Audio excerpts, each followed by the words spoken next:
They say some people are too broken to be loved, that scars run too deep and wounds never truly heal. But what happens when two shattered souls find each other in the vast emptiness of the Montana wilderness? When a woman who's lost everything meets a man who's learned to live with nothing? This is the story of Eleanor Hayes, a woman who believed she was beyond saving, and Jacob "Jake" Morrison, a cowboy whose scars told stories he'd rather forget. It's about the moment she whispered those 4 devastating words, "Don't touch me, I'm broken," and how he responded with something that would change both their lives forever. Broken souls healed together. What you're about to hear isn't just another love story. It's about survival, redemption, and the unexpected grace that finds us when we've given up on ourselves. Stay with me, because this journey begins on the coldest night of the year, in a place where hope had long since frozen over. Before we jump back in, tell us where you're tuning in from, and if this story touches you, make sure you're subscribed, because tomorrow I've saved something extra special for you. The wind howled across the Montana plains like a living thing, carrying with it the bite of early winter and the promise of snow. Eleanor Hayes stood at the window of the small apartment above Murphy's General Store in the town of Bitter Creek, population 463. She didn't count herself among that number anymore. She'd stopped counting herself among the living 6 months ago. Her reflection in the glass showed a woman of 28 who looked 40. Dark circles carved crescents beneath eyes that had once sparkled with ambition. Her auburn hair, once her pride, hung limp and unwashed around a face that had forgotten how to smile. But it was her hands that told the real story, the way they trembled slightly, the way she held them close to her body as if afraid they might reach for something and be hurt again. Eleanor had come to Bitter Creek 3 months earlier with nothing but a battered suitcase and a restraining order that felt more like a bookmark than a shield. The restraining order had Marcus Thornton's name on it, her ex-fiancé, a corporate attorney in Denver who had seemed charming until the charm had worn off and revealed something cold and calculating underneath. Something that had methodically dismantled her sense of self over 2 years, piece by careful piece. The physical scars had faded. The cigarette burn on her left shoulder, the place where her wrist had been fractured and healed slightly crooked, the faint line along her collarbone where she'd fallen during one of his episodes. But the invisible scars, those ran deeper than bone. She couldn't stand to be touched. Even a hand on her shoulder in friendship made her entire body lock up, made her heart race and her vision tunnel. She'd flinch at sudden movements, spend hours checking and rechecking the locks on her door, and wake up gasping from nightmares where his voice still whispered all the things he'd convinced her were true, that she was worthless, that she'd never survive without him, that her pain was somehow her own fault. Mrs. Murphy, the 72-year-old widow who owned the general store, had given Eleanor the apartment and a job stocking shelves without asking too many questions. Some people had a gift for recognizing broken things. Mrs. Murphy was one of them. You running from something or to something. She'd asked that first day, her weathered hands sorting through a delivery of canned goods, "Does it matter?" Eleanor had replied. Mrs. Murphy had looked at her with eyes that had seen too much of life to be surprised by anything. "Not to me, honey. We all got our reasons for ending up where we end up. You work hard, you keep your nose clean, and you can stay as long as you need." That had been 3 months ago. 3 months of stocking shelves, of avoiding eye contact with the locals, of building a routine so predictable and safe that it felt like armor. Wake up at 6. Shower with the door locked and a chair wedged against it. Work from 7 to 3. Buy groceries. Lock herself in the apartment. Read, sleep, repeat. The town had tried to welcome her in its way. Bitter Creek was the kind of place where everyone knew everyone, where newcomers were either embraced or viewed with suspicion. Eleanor got a mix of both. The women at the church auxiliary had invited her to their Thursday quilting circle. She'd declined. Tom Bradshaw, who ran the diner, always had a kind word, and sometimes slipped an extra biscuit into her takeout order. She appreciated it, but couldn't bring herself to eat at the counter where she'd have to make small talk. There was something suffocating about their kindness. It required a version of herself she no longer had access to, the version who could smile and laugh and pretend that everything was fine. The version who hadn't spent 2 years learning to make herself smaller and quieter and more invisible, only to discover that invisible wasn't small enough to be safe. The snow started that evening, fat flakes that swirled in the orange glow of the streetlights. Eleanor watched it from her window, wrapped in an old quilt Mrs. Murphy had given her. The apartment was sparse: a bed, a small table with 2 chairs, a hot plate, and a mini-fridge. No television. No internet. She'd cancelled her social media accounts, changed her phone number, and cut ties with everyone from her old life. Marcus had always been good at manipulating people, at convincing them that she was the unstable one, that he was the victim of her mood swings and irrationality. Better to start over completely. Better to be no one than to be the person he'd made her. The knock on her door came at 8:30, startling her so badly she dropped the mug of tea she'd been holding. It shattered on the floor, and she stood frozen, heart hammering, eyes fixed on the door, as if it might explode inward. "Eleanor." "It's just me, dear." Mrs. Murphy's voice, muffled but unmistakable. Eleanor forced herself to breathe, forced her legs to move. She opened the door a crack, keeping the chain lock engaged. Mrs. Murphy stood in the hallway, wearing her heavy coat and holding a covered dish. "Brought you some stew. Figured with the storm coming in, you might want something hot." Her eyes took in Eleanor's pale face, the shattered mug on the floor behind her. "Everything all right?" "Fine," Eleanor managed. "You just startled me." Mrs. Murphy didn't look convinced, but she didn't push. "Well, I'm heading home before the roads get bad. You need anything, you call me. And don't worry about coming in tomorrow if the weather's nasty. Store'll survive a day without you." Eleanor took the dish through the narrow opening, mumbled her thanks, and closed the door. She listened to Mrs. Murphy's footsteps fade down the stairs, then slid down the door until she was sitting on the floor, hugging her knees. This was her life now, this careful, colorless existence, and part of her wondered if this was all she deserved. If maybe Marcus had been right, and she really was damaged beyond repair. The storm hit hard that night. By morning, Bitter Creek was buried under 18 inches of snow, with drifts twice that height against the buildings. The wind screamed through town, rattling windows and turning the world into a white void. Eleanor woke to the sound of it and knew she wouldn't be going anywhere today. She was okay with that. The storm meant isolation, and isolation meant safety.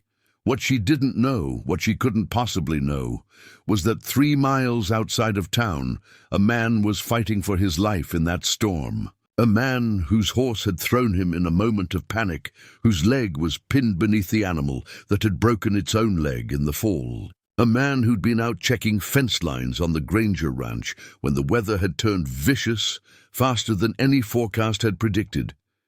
His name was Jacob Morrison, Jake to everyone who knew him, and in about 36 hours, their lives would collide in a way that would force both of them to confront the question they'd been avoiding. Is anyone ever really too broken to be saved? But that moment was still ahead of them.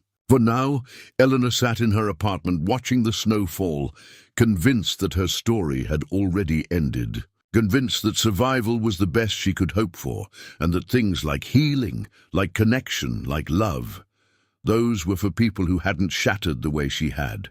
She was wrong, of course, but she wouldn't know that until the day she found him. Preparing and narrating this story took us a lot of time, so if you are enjoying it, subscribe to our channel. It means a lot to us. Now back to the story.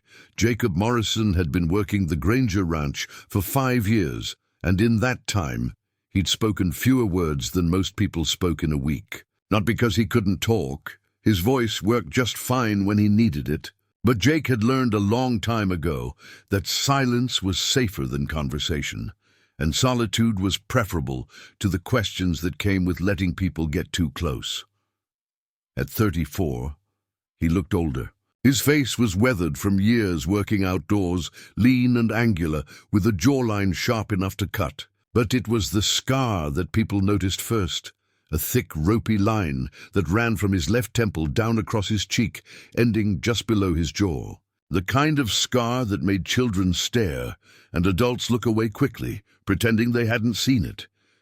Jake had stopped caring about the scar years ago. It was the least of what Afghanistan had taken from him.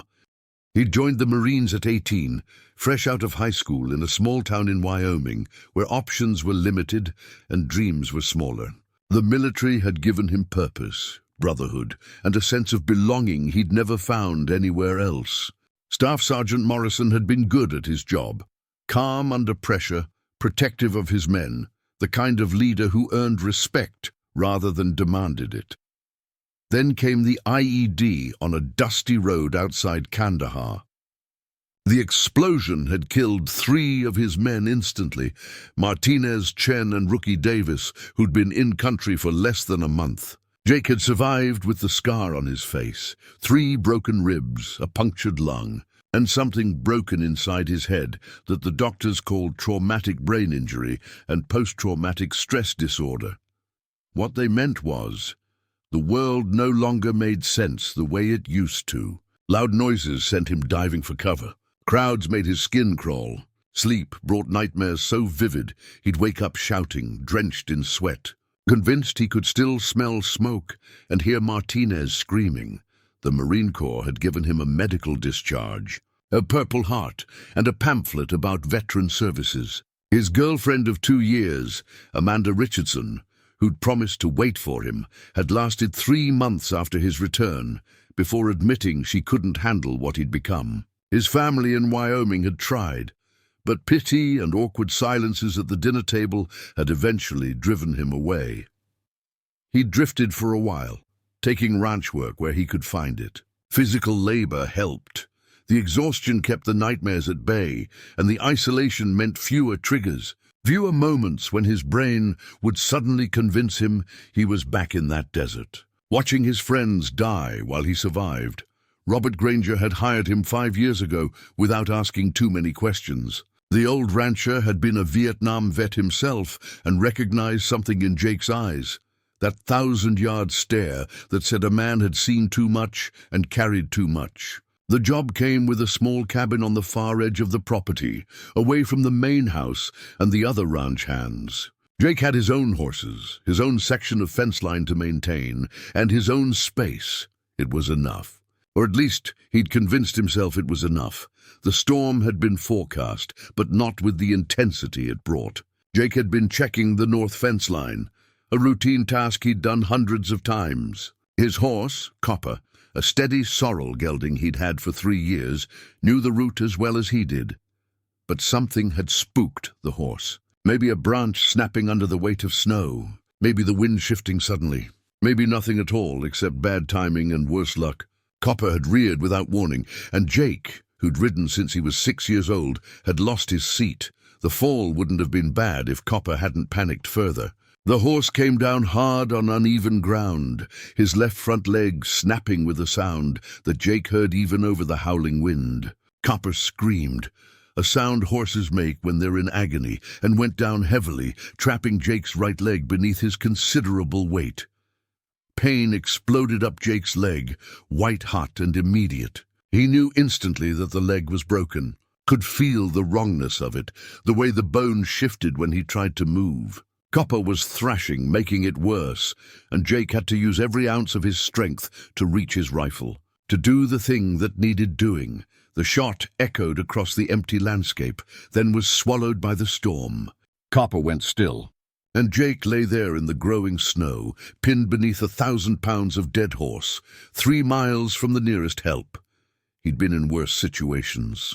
Had survived worse. His Marine training kicked in automatically. Assess, adapt, survive. The rifle was out of reach now, knocked away when Copper had fallen. His cell phone was in his saddlebag, which was somewhere beneath the horse. He could feel the cold seeping into his bones, the way his fingers were already going numb, despite his gloves. Jake tried to pull himself free, but the angle was wrong, and the pain made his vision white out. His right leg was completely trapped, and every movement sent fresh agony shooting through him. The snow was falling harder now, covering him, covering copper, turning everything into an indistinguishable white blanket.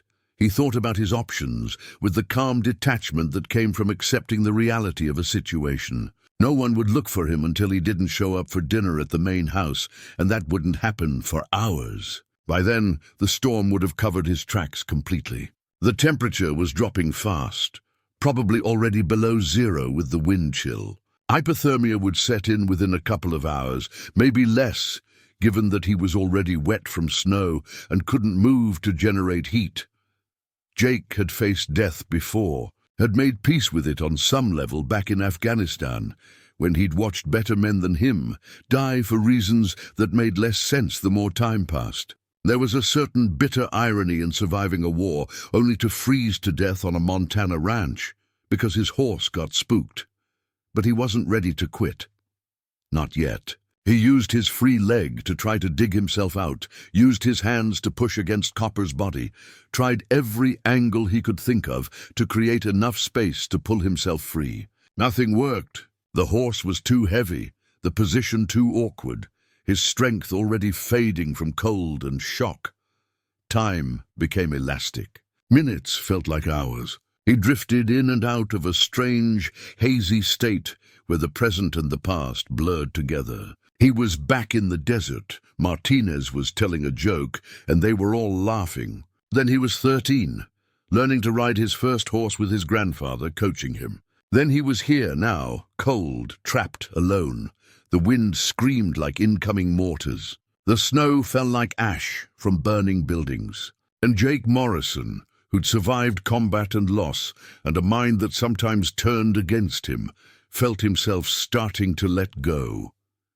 He thought about the cabin that would stay empty, about Granger finding him eventually when the snow melted, about the fact that he'd be just another statistic, another veteran who didn't quite make it, whose survival in combat only delayed the inevitable. He thought about Amanda, who'd said she loved him, but couldn't love what the war had made him. About his mother, who called every Sunday but never quite knew what to say. About the therapist at the VA who told him he needed to let people in, to stop isolating himself, to understand that healing required connection. Jake had never been good at connection, had learned too well that getting close to people meant losing them, meant watching them die or walk away, meant being disappointed or disappointing. Easier to be alone, safer. Except now, dying alone in a snowstorm, he wondered if maybe the therapist had been right. Wondered if survival was really living when you were just going through motions, when you'd built walls so high that nothing could get in. Not pain, but not joy either. Not loss, but not love. The cold was getting worse. He could barely feel his hands anymore. His thoughts were getting fuzzy, disconnected. The Marines had taught him the stages of hypothermia: shivering, confusion, loss of coordination, unconsciousness, death. He was somewhere between confusion and loss of coordination now. Not long left, he closed his eyes, let the darkness pull at him. Thought maybe this was for the best. Then he heard it, faint at first, almost lost in the wind. A sound that didn't belong to the storm, an engine. Distant but real. Jake forced his eyes open, forced himself to stay conscious. Someone was out there. Someone was coming. He tried to call out, but his voice was barely a rasp. Tried to move, to make himself visible, but he was too weak and too trapped. The engine sound grew closer, then stopped. He heard a door slam, heard boots crunching through snow, then a voice high and frightened. Oh my God, there's someone, a woman. He couldn't see her clearly through the snow and his dimming vision.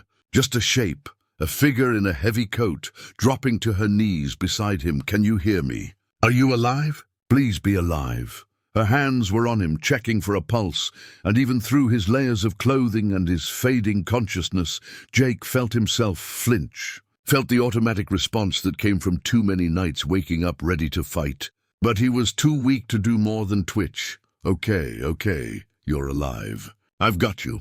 I'm going to get help. Just stay with me. The voice was shaking, terrified.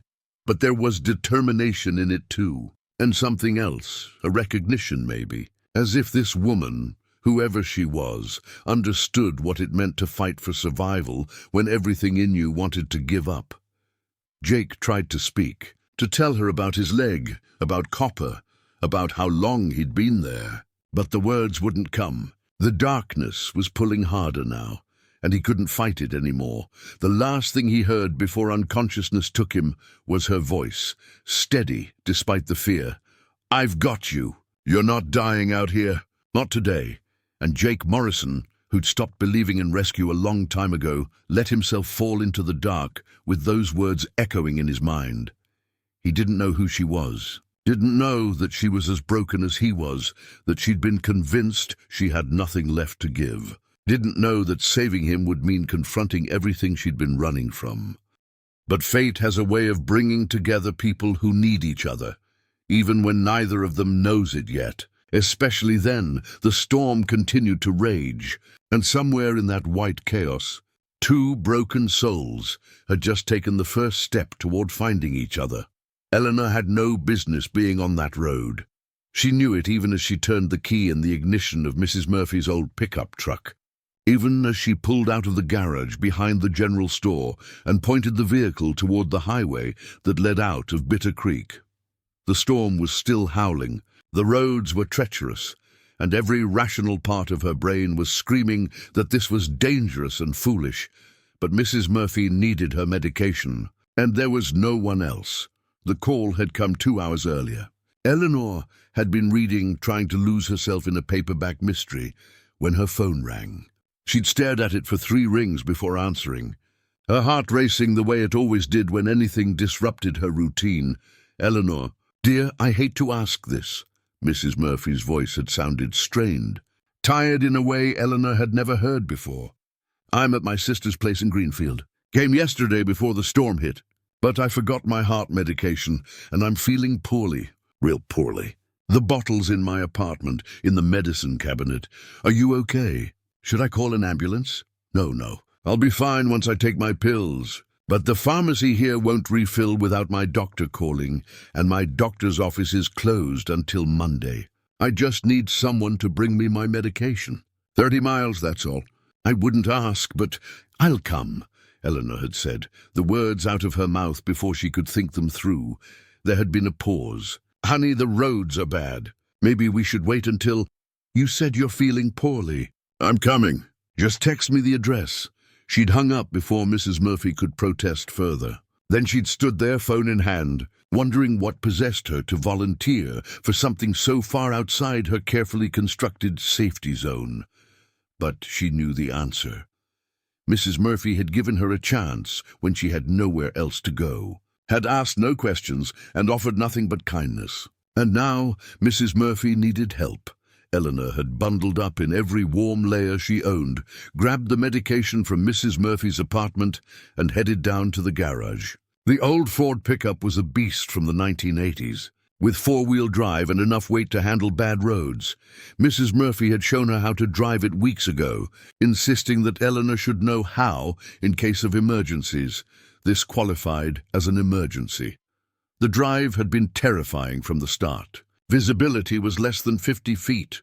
The wind buffeted the truck, making it sway on the road. Snow had drifted across the highway in places, forcing Eleanor to slow to a crawl. Her hands gripped the steering wheel so tightly her knuckles ached, but she kept going. Mile after mile, through the white chaos, her entire focus narrowed to the patch of road, visible through the windshield and the yellow line that occasionally emerged through the snow. She was 20 minutes from Greenfield when she saw it.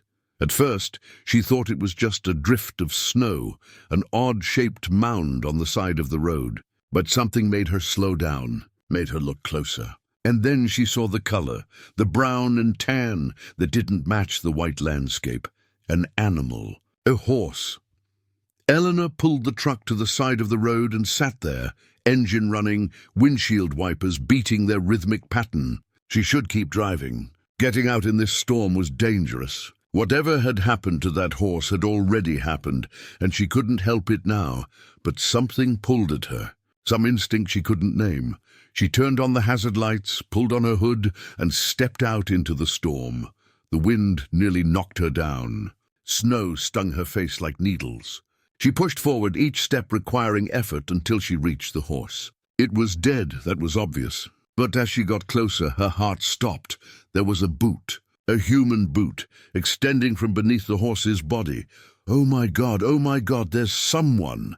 Eleanor dropped to her knees, terror and adrenaline flooding her system. She could see him now, a man pinned beneath the horse, covered in snow. His face was pale, lips tinged blue. She pulled off her glove and pressed her fingers to his neck, searching for a pulse. There, faint, but there. Can you hear me? Are you alive? Please be alive. No response. His eyes were closed, his breathing so shallow she could barely detect it. He was dying. Would die if she didn't do something right now. Eleanor's mind raced. She couldn't move the horse. It was too heavy. Couldn't pull him free without possibly injuring him further. But leaving him here while she went for help meant he'd be dead before she got back. The truck had a winch on the front. She'd seen Mrs. Murphy use it once to pull a delivery truck out of a ditch. Okay, you're alive. I've got you. I'm going to get help. Just stay with me. She ran back to the truck, slipping and sliding in the snow. The winch. She needed to use the winch to lift the horse enough to pull him free. Her hands shook as she unspooled the cable, as she fought her way back through the snow to loop it around the horse's body. This wasn't going to work. She wasn't strong enough, didn't know what she was doing, and this man was going to die while she fumbled in a blizzard. But she kept working. Secured the cable, stumbled back to the truck, found the controls for the winch, started the mechanism. The cable went taut. The winch motor whined. For a horrible moment, nothing happened. Then slowly the horse's body shifted, lifted, just inches, but it was enough. Eleanor ran back, grabbed the man under his arms, and pulled. He was heavy, dead weight, and every muscle in her body screamed in protest. But she pulled harder, dragged him clear of the horse, dragged him through the snow toward the truck. His leg was bent at a wrong angle, definitely broken. His clothes were soaked through. She had to get him warm, had to get him help, Her hands were on him, touching him. And she was so focused on survival that she didn't notice the panic that usually came with physical contact. Didn't feel the walls slam up or the automatic flinch that had become second nature. She was just trying to save him. Eleanor managed to get the truck's passenger door open. Getting him inside was another battle. He was tall, heavy, completely unconscious. She half lifted, half shoved, using strength she didn't know she had. Finally got him in the seat, reclined it as far as it would go, slammed the door. The heater was already running full blast. She grabbed the emergency blankets from behind the seat. Mrs. Murphy kept the truck well stocked and wrapped them around him. His skin was ice cold. His breathing was shallow and irregular. Eleanor pulled out her phone. No signal. Of course there was no signal out here in the storm. She had two choices: keep driving to Greenfield, which was closer, or turn back to Bitter Creek. Either way, it was at least 20 minutes to help, and she wasn't sure he had 20 minutes. "I've got you," she whispered, putting the truck in gear. "You're not dying out here. Not today." She drove faster than was safe, faster than was smart, her eyes flicking constantly between the road and the man beside her. He was so still, too still. She kept reaching over to check his pulse, reassure herself that he was still alive. His face, what she could see of it under the snow that was melting in the warm cab, was weathered and lean. There was a scar, a bad one, running down the left side of his face. His dark hair was frosted white with snow. He looked like he'd lived a hard life, carried hard burdens. "Stay with me," she said again. "Come on. You've survived this long. Don't quit now." She made it to Greenfield in 15 minutes that felt like hours. The small hospital came into view like salvation. Eleanor laid on the horn as she pulled up to the emergency entrance, kept honking until two figures in scrubs came running out. "Help! He's hypothermic, broken leg, been in the snow for hours." They moved efficiently, getting him on a gurney, wheeling him inside. Eleanor tried to follow, but a nurse stopped her. "Ma'am, we've got him. You need to move your vehicle, but I will take care of him. Move your truck, then come inside. We'll need information." Eleanor nodded numbly and moved the truck to the parking lot. Her hands were shaking now, the adrenaline wearing off and leaving her hollow. She'd touched him, had her hands all over him, lifting him, dragging him, and she hadn't panicked, hadn't felt that crushing fear. She'd been too busy trying to keep him alive. Inside, the hospital was warm and bright and surreal. Eleanor sat in the waiting room, still in her snow-covered coat, and gave what little information she had to the admissions desk. No, she didn't know his name. No, she didn't know where he was from. She'd just found him. Mrs. Murphy arrived 30 minutes later, having gotten a ride from her sister once Eleanor had called. She took one look at Eleanor, pale, shaking, staring at nothing, and wrapped her in a hug. Eleanor let her. "That was new too. You saved that man's life," Mrs. Murphy said quietly. "The nurses told me. Said another hour and he'd have been gone. I just found him. And you stopped. And you got him out. And you brought him here. That's not just anything, honey." The doctor came out an hour later. The man was stable. Core body temperature was coming up. The broken leg was bad, would require surgery, but he'd live. They'd found ID in his wallet. Jacob Morrison from Bitter Creek, ranch hand at the Granger place. Eleanor felt something shift inside her at that information. He was from her town. She'd saved someone from her own town, and she hadn't even known it. "Can I see him?" The words came out before she could stop them. The doctor hesitated. "He's unconscious. Probably will be for a while. But yes, briefly." They led her to a room where Jacob Morrison lay in a hospital bed, covered in blankets, hooked up to monitors and IVs. His face looked different, clean, younger, but also marked by something that went deeper than physical scars. She could see the full extent of the scar on his face now, the way it twisted the skin from temple to jaw. Eleanor stood at the foot of the bed, looking at this stranger she'd pulled from death. This broken man who'd come so close to giving up. "You're going to be okay," she whispered. "I don't know if you can hear me, but you're going to be okay." She didn't know why she said it. Didn't know why she felt so invested in the survival of someone she'd never met. But standing there, looking at him, Eleanor felt something she hadn't felt in months. Purpose. Connection. The sense that maybe, just maybe, she wasn't as broken as she thought. That maybe there was still something in her capable of caring about someone else's survival. It was terrifying. But it was also something else. It was hope. Jacob Morrison surfaced from unconsciousness like a drowning man fighting toward light. The journey back was slow, disorienting, marked by fragments of sensation that didn't quite connect into coherent thought. Warmth, voices, the steady beep of machines. Pain in his leg that pulsed with his heartbeat. His eyes opened to fluorescent lights and white ceiling tiles. Hospital. He was in a hospital. The realization came with a flood of confusion, and then, immediately after, the memory, the storm. Copper going down, the crushing weight, the cold seeping into his bones, the certainty that he was dying, but he wasn't dead. Easy, easy. Don't try to move. A nurse appeared in his field of vision, a woman in her 50s with kind eyes and efficient hands. "You're at Greenfield General. You've been unconscious for about 14 hours. Your leg is broken. We've got it stabilized, but you'll need surgery. How's your pain level?" Jake tried to speak, found his throat raw and dry. The nurse held a cup of water with a straw to his lips, and he drank gratefully. "Where—" His voice came out as a rasp. "How did I get here?" "A woman brought you in. Found you in the storm. Pulled you out from under your horse and drove you here herself. Doctor said another hour and you'd have been gone."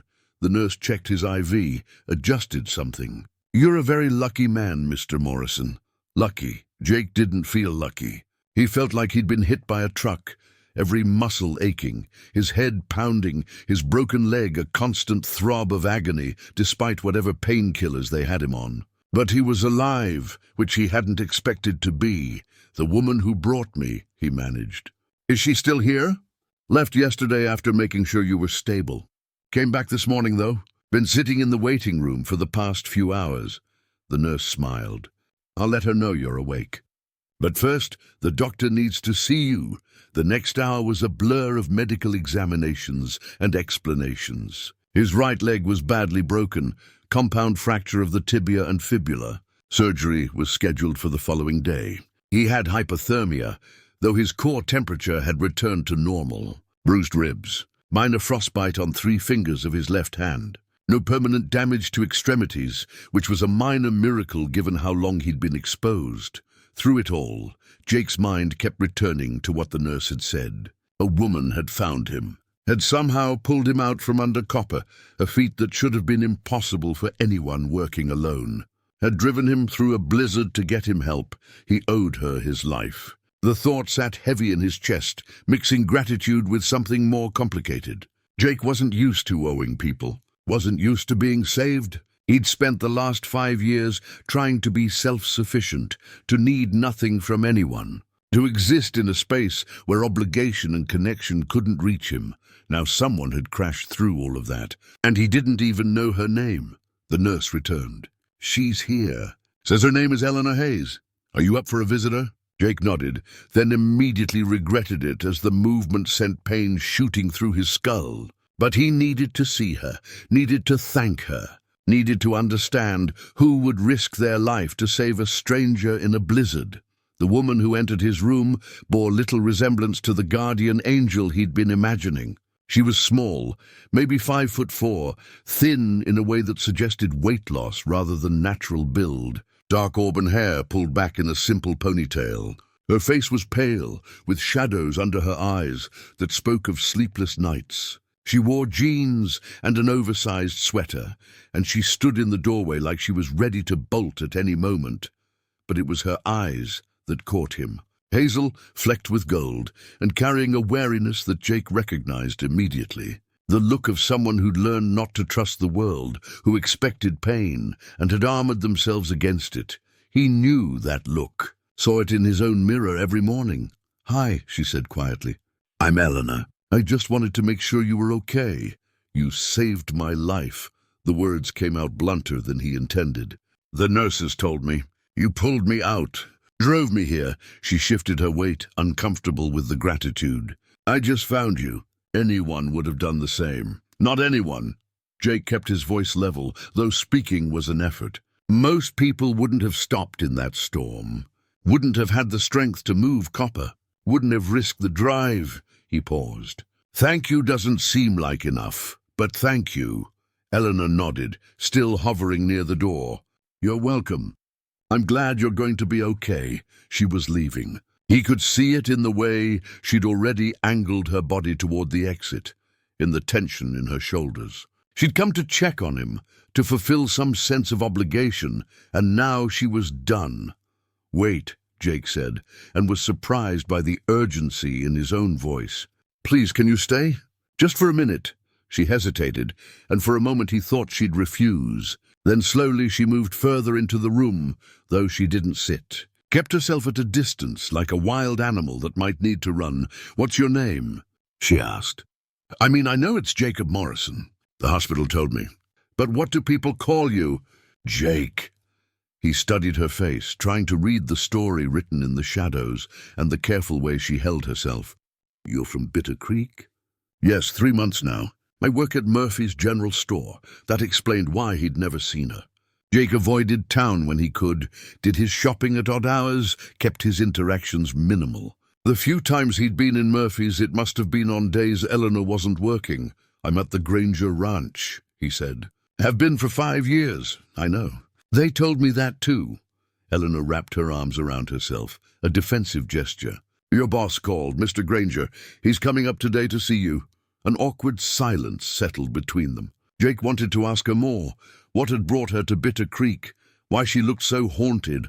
What made her stop for a stranger when everything about her body language said she wanted nothing to do with people? But he had no right to those questions, no claim on her beyond the life debt he now carried. "Your horse," Eleanor said suddenly. "I'm sorry." "There was nothing I could do for him." Jake felt the familiar ache of loss. Copper had been a good horse, steady and reliable. Another casualty in a life that seemed to collect them. "Not your fault. He broke his leg when he fell. I had to—" He didn't finish the sentence. "Didn't need to.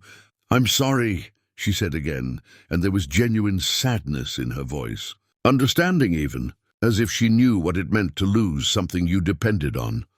"You could have died out there," Eleanor continued, her voice barely above a whisper. "When I found you, I thought I was too late. Your pulse was so weak, and you were so cold, and I didn't know if I could get you free in time." She looked at him directly for the first time, and Jake saw something raw in her expression. "I'm glad you made it." "Me too," Jake said, and realized he meant it. 24 hours ago, lying under copper in the snow, he'd been ready to let go. Had accepted death with the same resignation he'd accepted everything else in his life. But now, looking at this fragile, frightened woman who'd somehow found the courage to save him, Jake felt something shift. He wasn't ready to die. Not yet, not when there were still questions unanswered and debts unpaid. "Eleanor," he said carefully, "how did you do it?" "Move copper, I mean. He had to weigh over 1,000 pounds. The truck had a winch. I used it to lift him just enough to pull you clear." She said it matter-of-factly, as if it were nothing. As if using equipment she barely understood, in the middle of a blizzard while a man was dying, was just a simple problem to solve. That was smart thinking. "And brave," she shook her head. "It wasn't brave. It was just necessary. You were dying. I couldn't just leave you there." "But you could have," Jake pointed out. "You could have driven for help, left me while you got emergency services. Would have been safer for you. And you'd be dead before they arrived." Eleanor's voice was firm. "That wasn't an option." Jake studied her. This woman who claimed not to be brave while describing one of the most courageous acts he'd ever witnessed. There was a story here, layers of pain and survival that he recognized because he carried his own. "What were you doing out there?" he asked. "On that road in that storm?" Eleanor explained about Mrs. Murphy's medication, about the drive to Greenfield, about seeing something that made her stop. She spoke quietly, efficiently, leaving out any details that might make her actions seem heroic. But Jake heard what she wasn't saying, heard the fear in her voice when she described getting out of the truck, saw the way her hands trembled slightly as she talked about touching him, moving him. Whatever had brought Eleanor Hayes to Bitter Creek, whatever had put those shadows in her eyes and that wariness in her posture, it had taught her to be afraid of physical contact and unpredictable situations, yet she'd pushed through all of that to save him. "Eleanor," Jake said when she finished, "I don't know what I can do to repay you, but if you ever need anything, anything at all, you tell me. Understand?" She smiled, small and sad. "You don't owe me anything. I'm just glad you're alive." "I owe you everything," he corrected. "My life. And that's not a debt I take lightly." Something flickered across her face, an emotion Jake couldn't quite read. Then she glanced at the clock on the wall. "I should go. Let you rest. Will you come back?" The question came out before Jake could stop it. "To visit, I mean. Once I'm out of surgery." Eleanor paused, her hand on the doorframe. For a long moment she didn't answer, and Jake thought he'd pushed too far. Then she nodded just once. "Okay, I'll come back." She left before he could say anything else, slipping out of the room like smoke. Jake lay there, staring at the ceiling, trying to make sense of what had just happened. He'd nearly died, been saved by a woman who seemed to understand the weight of survival because she carried it herself. And now he felt something he hadn't felt in years, a connection, tenuous and fragile but real. It terrified him. Connection meant vulnerability, meant the possibility of loss, meant opening up parts of himself he'd kept locked down since Afghanistan. But it also meant something else. It meant maybe he wasn't as alone as he'd convinced himself he was. That maybe survival wasn't the same as living. And there was a difference worth considering. Robert Granger arrived that afternoon, a gruff man in his 60s with weathered hands and eyes that didn't miss much. He sat in the chair Eleanor had refused, looked Jake over with the assessing gaze of someone who knew horses and men equally well. "Heard you had a rough time of it," Granger said. "Copper!" "Gone, I'm sorry, Robert." Granger waved it off. "Horse is just a horse. You're alive. That's what matters." He leaned back in the chair. "Heard about the woman who found you?" "Eleanor Hayes, Murphy's girl," Jake nodded. "She saved my life. Murphy says she's running from something. Doesn't talk about her past. Keeps to herself." Granger fixed Jake with a meaningful look. "Sounds familiar, doesn't it?" Jake didn't answer. "Didn't need to. You take whatever time you need to heal up," Granger continued. "Job's waiting when you're ready, and Jake, maybe when you get back you stop by Murphy's, thank the girl proper. after Granger left. Jake lay in the growing darkness of his hospital room and thought about Eleanor Hayes, about her haunted eyes and careful movements, about the courage it must have taken for someone so clearly afraid to stop in a storm and fight for a stranger's life. He thought about what Granger had said, that she was running from something. Jake understood running. Had been doing it himself for 5 years, just in a different way. Maybe that was why he couldn't stop thinking about her. Why the brief conversation they'd had felt significant in a way he couldn't explain. Because she'd seen him at his most vulnerable, dying, helpless, broken, and she hadn't looked away. Hadn't judged. Had simply done what needed to be done. And maybe, just maybe, he wanted to know more about the woman who'd given him a second chance at life. The woman who claimed not to be brave while being one of the bravest people he'd ever met. The woman who, like him, was carrying scars that no one else could see. Eleanor kept her promise. She came back the next day after Jake's surgery, carrying a thermos of coffee and a bag of homemade cookies from the diner. Tom Bradshaw heard what happened, she explained, setting them on the rolling table beside his bed. He insisted I bring these. Says they're better than hospital food. Jake eyed the cookies, then her. Oh, you didn't have to come all the way back here. I know. Eleanor remained standing, maintaining that careful distance. But I said I would. The surgery had gone well, according to the doctors. 2 metal plates and several screws now held Jake's leg together. He'd be on crutches for weeks, physical therapy for months. The prognosis was good, but the recovery would be long and painful. None of that bothered Jake as much as the realization that he'd be dependent on others during that recovery. That he wouldn't be able to retreat to his cabin and his solitude. That people would have to help him, and he'd have to accept it. How long are you stuck here? Eleanor asked. Another few days. Then I can go home, assuming I have somewhere to go that isn't up a mountain and impossible to navigate on crutches. Jake shifted in the bed, trying to find a position that didn't make his leg throb. Granger's arranging something. Probably one of the guest rooms at the main house. Eleanor nodded, then fell silent. The quiet stretched between them, not quite comfortable but not hostile either.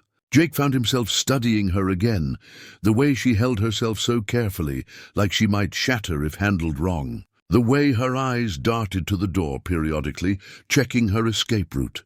Why did you really come back? He asked finally. The question seemed to catch her off guard. She looked at him, really looked at him, and Jake saw a flash of something vulnerable cross her face. I don't know, she admitted. I needed to make sure you were okay. That pulling you out of the snow actually meant something. That you didn't die anyway. I'm not going to die. Good. She said it with such quiet intensity that Jake felt something tighten in his chest. That's good. They fell into an unexpected pattern over the next 3 days. Eleanor would arrive in the late afternoon, after her shift at the store ended. She'd bring something, coffee, magazines, a book she thought he might like, and sit in the chair by the window. Not close, never close, but present. They didn't talk much at first. Eleanor would read while Jake dozed or watched television with the sound off. But gradually, carefully, they began to share fragments of themselves. Jake told her about growing up in Wyoming, about his grandfather who taught him to ride, about joining the Marines, though he kept the details vague, about finding work on the Granger Ranch and discovering that physical labor helped quiet his mind. Eleanor told him about working at the store, about Mrs. Murphy's kindness, about learning to appreciate the quiet rhythms of small-town life.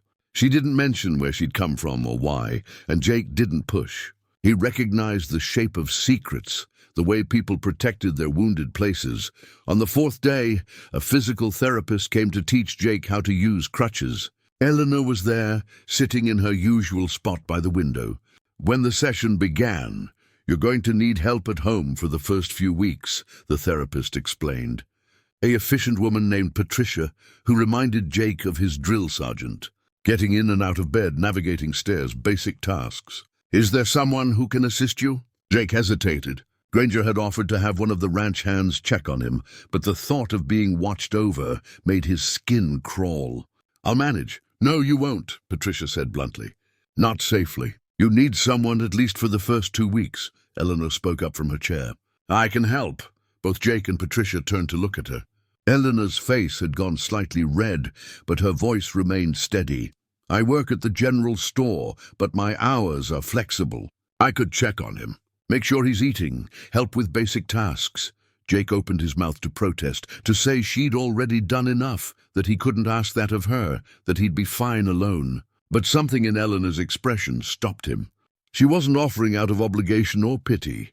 She was offering because she understood what it meant to need help and not want to admit it. That would be acceptable, Patricia said, launching into a list of things Eleanor should watch for: signs of infection, proper care of the surgical site, pain management. Eleanor listened carefully, asked questions, took notes on her phone. Jake watched her, confused and unsettled and grateful in equal measure. This woman who couldn't stand to be touched, who flinched at loud noises and maintained careful distance from everyone, was volunteering to help care for him. It didn't make sense, unless she needed this as much as he did. Unless helping him was somehow helping her too. After Patricia left, Jake finally found his voice. "Eleanor, you don't have to do this. I know." She tucked her phone away, still not meeting his eyes. "But I want to. If that's okay with you." "Why?" The question came out softer than he intended. "Why are you doing this?" Eleanor was quiet for a long moment. When she finally spoke, her voice was barely audible. "Because you're the first person in a long time who hasn't expected anything from me, who hasn't wanted me to be someone I'm not. And because—" she paused, choosing her words carefully. "Because saving you reminded me that I'm still capable of something good. And I don't want to lose that feeling." Jake understood, more than she probably knew. He'd spent 5 years convinced he was broken beyond repair, that the best he could do was exist without causing harm. The idea that someone might look at him and see possibility instead of damage was foreign and frightening and deeply moving. "Okay," he said. "Thank you." Eleanor finally looked at him, and something passed between them, an acknowledgement, maybe. A recognition that they were both fighting battles no one else could see. Jake was discharged on a grey Tuesday morning. Granger came to pick him up, driving his extended cab truck with careful precision. Eleanor met them at the ranch, having driven over in Mrs. Murphy's pickup with a trunk full of supplies. The Granger ranch was beautiful in a stark, expansive way. Rolling hills dotted with cattle, mountains rising in the distance, big sky overhead. The main house was a sprawling structure of wood and stone, warm and lived in. Granger led them to a guest room on the ground floor, large and comfortable, with its own bathroom and a view of the mountains. "You stay here as long as you need," Granger said gruffly. "Helen's got the kitchen stocked. Eleanor here has my number if there are any problems." After Granger left, Eleanor began unpacking the supplies she'd brought. Easy-to-prepare meals, a few books, basic medical supplies. Jake watched from the bed where he'd collapsed, exhausted from the short journey. "You really don't have to do all this," he said. "Stop saying that." Eleanor's tone was gentle but firm. "Let someone help you, Jake. It doesn't make you weak." The words hit harder than they should have. Jake looked away, feeling exposed. "You don't know anything about me. I know you almost died, rather than admit you needed help. I know you live alone in a cabin away from everyone else. I know you have nightmares. The nurses mentioned it." Eleanor set down the groceries and finally looked at him directly. "I know you're like me, trying to survive by not needing anyone. And how's that working out for you?" Jake regretted the words as soon as he said them, saw Eleanor flinch, but she didn't run. Instead, she sat down in the chair across from the bed, her hands folded in her lap. "Not great, honestly. I'm lonely, scared all the time. Going through the motions of living without actually living." She met his eyes. "Sound familiar?" "It did." "God, it did. I'm sorry," Jake said. "I shouldn't have." "It's fine." "You're right." Eleanor's voice was steady. "We're both barely holding it together.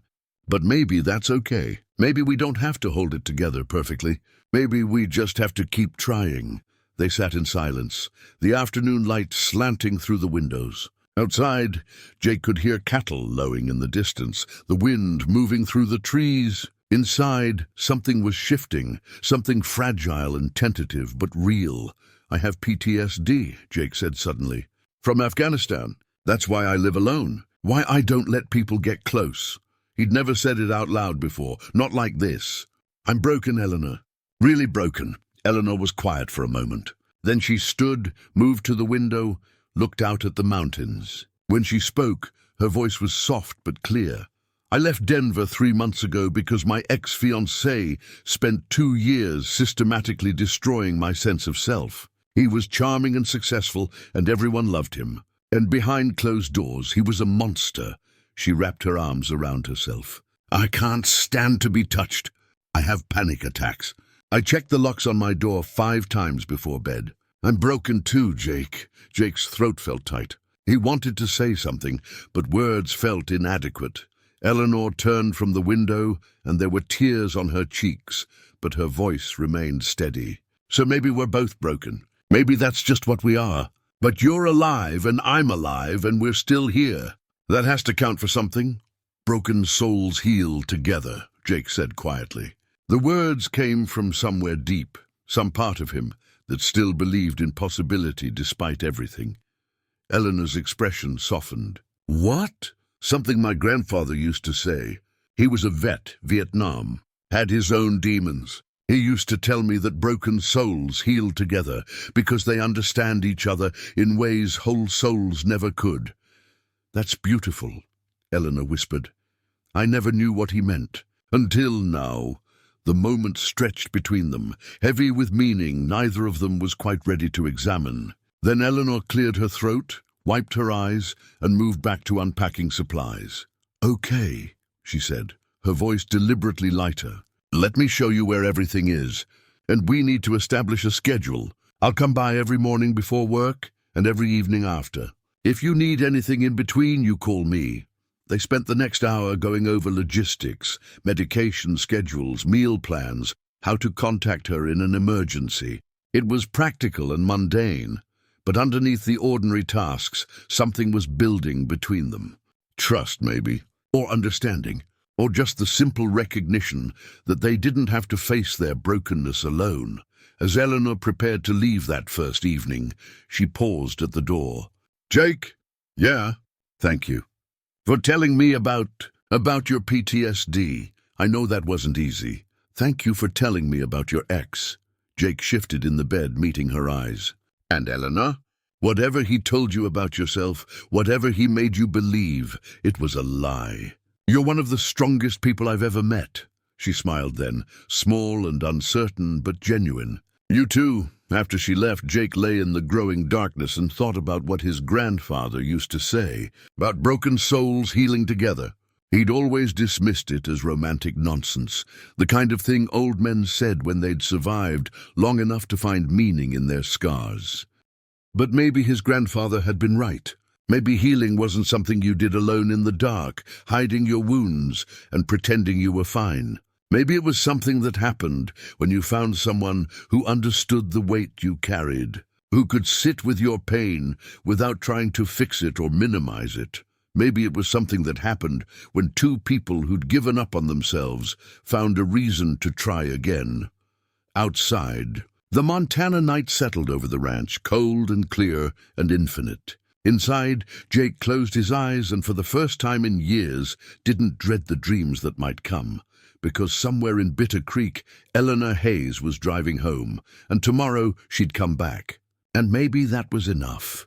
Maybe that was everything. The first week was harder than either of them expected.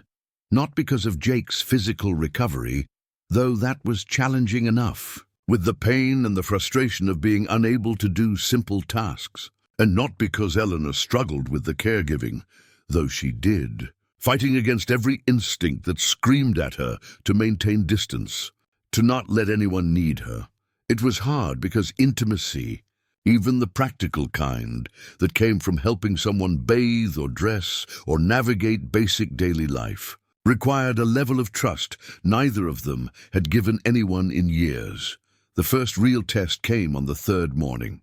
Eleanor arrived at 7 as scheduled, carrying a thermos of coffee and a bag of fresh muffins from the diner. She found Jake in his room, struggling to get his shirt on over the bulky leg brace. Let me help, she said from the doorway. "I've got it." Jake's jaw was tight with frustration, his movements awkward as he tried to maneuver the fabric while balancing on one leg. "Jake, I said I've got it." The shirt caught on the brace, and Jake swore under his breath. His balance wavered, and for a moment Eleanor thought he might fall. She crossed the room without thinking, steadied him with a hand on his shoulder. Jake froze at the contact, and so did Eleanor, both of them suddenly aware of the touch, her hand on his bare skin, his body warm beneath her palm. Eleanor pulled back as if burned. "Sorry, I shouldn't have." "No, it's—" Jake caught his breath, steadied himself against the bed. "It's okay. I just wasn't expecting it."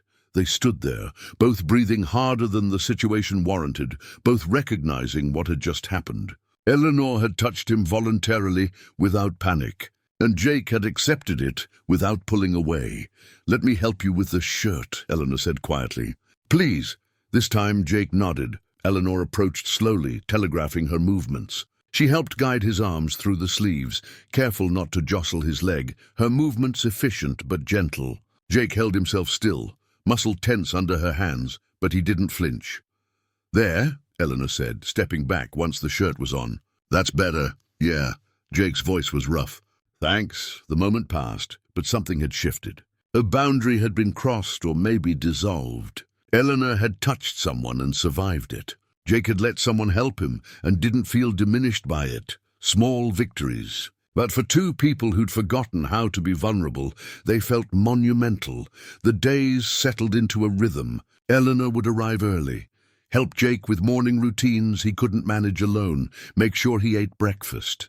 Then she'd head to the store for her shift, returning in the evening to check his medications, prepare dinner, and stay for an hour or two before heading back to her apartment. They talked more as the days passed. Not about the heavy things. Those conversations felt too raw, too dangerous to revisit yet. Instead, they talked about ordinary things. Eleanor told him about the quirky customers at the store, about Mrs. Murphy's endless supply of wisdom and gossip. Jake told her about the ranch, about Granger's gruff kindness, about the rhythms of working with animals and land. But there were moments when the ordinary conversations revealed something deeper. Like when Eleanor mentioned she'd never learned to ride a horse, and Jake saw the wistfulness in her expression, the longing for something she'd denied herself because it required trust and openness. "I could teach you," he said, "once I'm healed up, if you want." Eleanor had looked at him with such surprise, as if no one had ever offered to teach her anything just because. "I'd like that." Or when Jake woke from a nightmare one evening while Eleanor was there, his shout bringing her running from the kitchen. She'd found him sitting up in bed, drenched in sweat, his hands shaking. "Sorry," he'd managed. Bad dream. Eleanor had stood in the doorway, clearly wanting to help, but not knowing how. "Do you want to talk about it?" "No." Then after a moment, "But could you stay? Just for a bit?" She'd pulled the chair closer to the bed and sat with him while his breathing returned to normal, while the ghosts of Kandahar faded back into memory. She didn't try to touch him or comfort him with empty words. She just stayed, and somehow that was exactly what he needed. Helen Granger, Robert's wife, checked in periodically. A warm woman in her 60s who ran the ranch household with quiet efficiency. She liked Eleanor immediately, saw through to the hurt beneath the wariness, and made a point of including her in the family rhythm without overwhelming her. "You're good for him," Helen told Eleanor one afternoon, catching her alone in the kitchen. "Jake's been here 5 years, and I've never seen him let anyone get close." "Not really. But you're different." "I think we're just both too broken to pretend we're not," Eleanor said with a sad smile. Helen had studied her with wise eyes. "Honey, being broken doesn't mean you can't be whole again. It just means the shape of you changes. And sometimes two people with new shapes fit together in ways that wouldn't have worked before." The words stayed with Eleanor, made her think about Marcus and how he'd systematically broken her down, convinced her she was nothing without him. Made her think about how she'd believed him, how she'd internalized every cruel word until she couldn't remember who she'd been before. But here, helping Jake, she was discovering a version of herself she'd thought was lost. Someone capable and strong, Someone whose care mattered. Someone who could touch another person without fear, even if it was still difficult, even if her heart still raced sometimes. Jake was discovering things too, like the fact that accepting help didn't make him weak, it made him human. That vulnerability wasn't the same as the helplessness he'd felt after Afghanistan. That letting someone see his struggles didn't mean they'd use that knowledge against him. Eleanor never looked at him with pity. When he got frustrated with his limitations, she'd calmly wait it out, offering help only when asked. When the nightmares came, she didn't treat him like he was fragile or damaged. She just treated him like a person dealing with something difficult. It was the most respect anyone had shown him in years. 2 weeks into his recovery, Jake attempted the stairs to the main house porch with his crutches. Eleanor hovered nearby, ready to catch him if he stumbled, but letting him struggle through it on his own. "You're getting stronger," she observed, as he finally made it to the top. Breathing hard but triumphant. "Feels good to move," Jake admitted. "Been going stir-crazy in that room."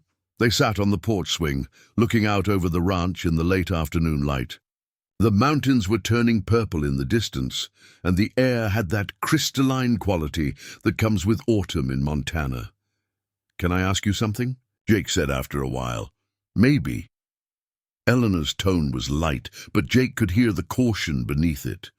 "Your ex." "Marcus, you said his name was. Are you worried he'll find you here?" Eleanor's hands tightened on the edge of the swing. "Every day." "The restraining order is supposed to keep him away, but paper doesn't mean much to someone like him. He's a lawyer, he knows how to work the system. And he's—" She paused, searching for words. "He's obsessive. He doesn't like losing control of things he considers his." "You're not his. You were never his. I know that now. But for a long time I believed I was." Eleanor's voice dropped. "He was so good at making me dependent, at isolating me from friends and family, at making me think every problem was my fault. By the time I realized what was happening, I didn't trust my own perception of reality anymore." Jake felt anger burn in his chest, not at Eleanor, but at the man who'd done this to her. "You got out. That takes incredible strength. I ran away in the middle of the night with a suitcase and a credit card he didn't know about. That's not strength. That's desperation." "No," Jake said firmly. "That's survival. And survival is strength." Eleanor looked at him, something vulnerable in her expression. "Is that what you tell yourself? About Afghanistan?" The question could have felt intrusive, but coming from Eleanor it just felt honest. "I'm trying to," Jake admitted. "Trying to believe that surviving doesn't mean I failed the ones who didn't make it. Trying to believe that I deserve to be alive even though better men died." "You do deserve it," Eleanor said quietly. "You deserve to be alive and happy and whole, even if you don't feel whole yet. So do you." They sat in silence as the sun continued its descent, both of them carrying the weight of what they'd survived, but carrying it together now. The swing creaked gently as it moved, a rhythmic sound that was oddly soothing. "Eleanor," Jake said eventually, "if he shows up here, if Marcus finds you, you tell me. Understand?" She turned to look at him, surprised. "Jake, you're on crutches. You can't. I don't need to be able to walk to protect you. And you're not facing him alone. Not anymore." Jake held her gaze. "I mean it. You helped save my life. Let me help protect yours." Tears welled in Eleanor's eyes, and she blinked them back. "No one's ever offered to protect me before. Not without expecting something in return.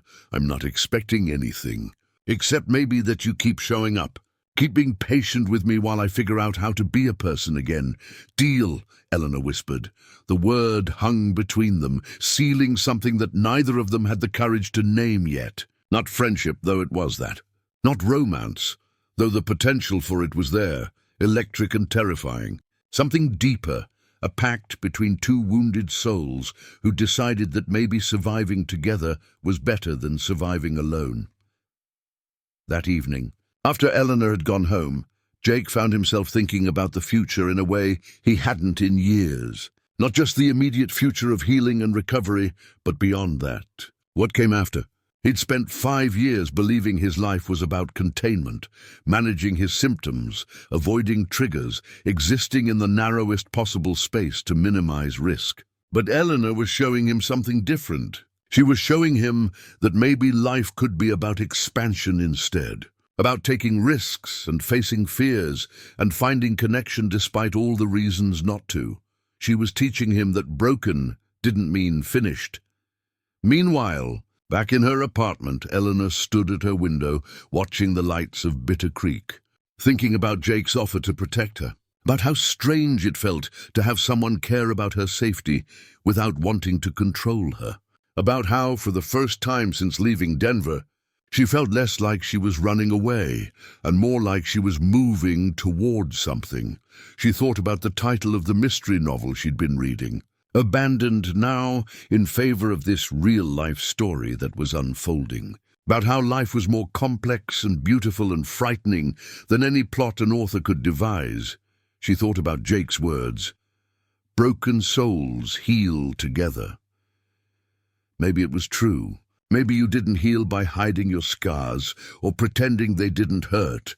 Maybe you healed by finding someone who could look at your scars and say, "I have them too. And we're still here."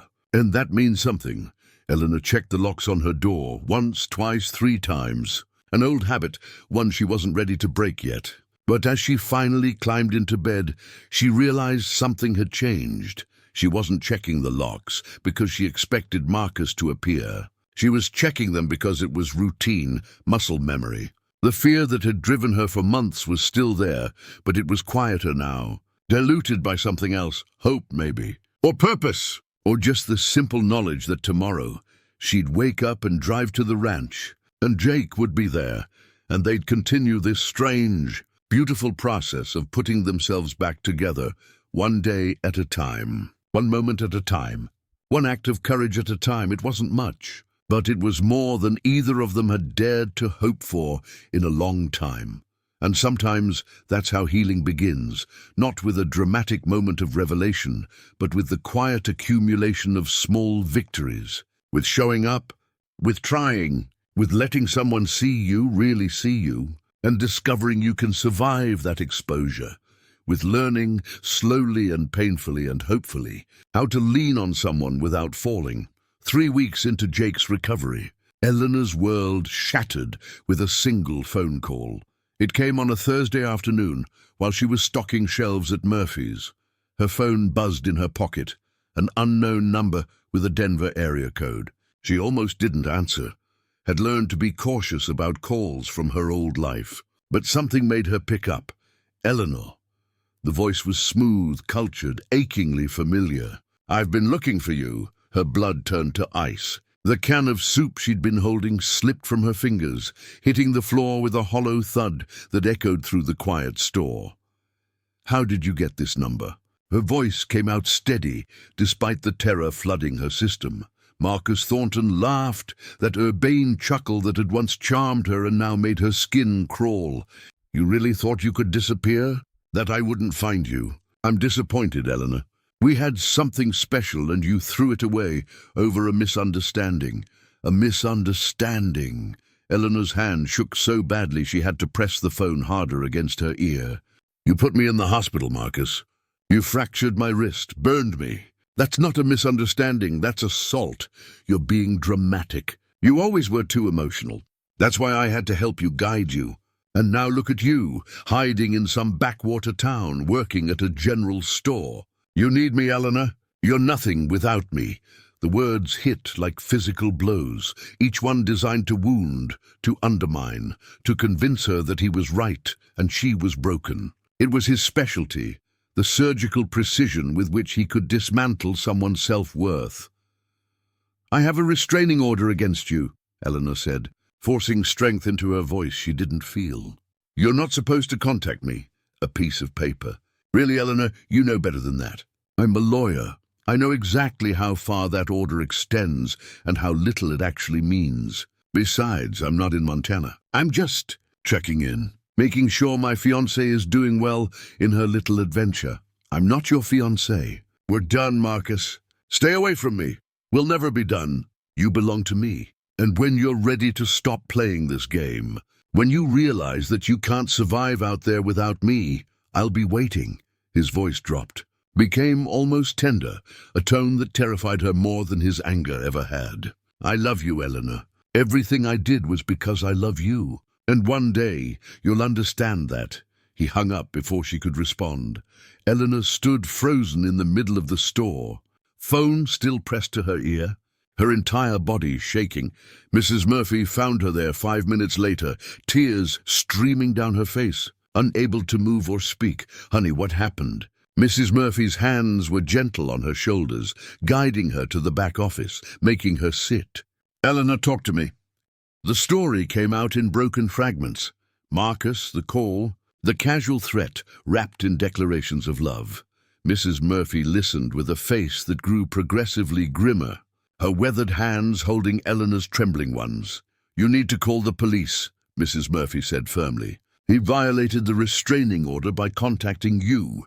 He was careful. "Said he's not in Montana. And he's right. He knows the law better than anyone.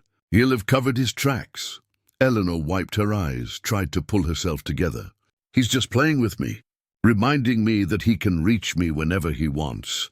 "Then you need to tell someone who can help. That young man at the Granger Ranch, Jake. He should know about this." Eleanor shook her head violently. "No, I can't. Jake has enough to deal with. I can't dump this on him too."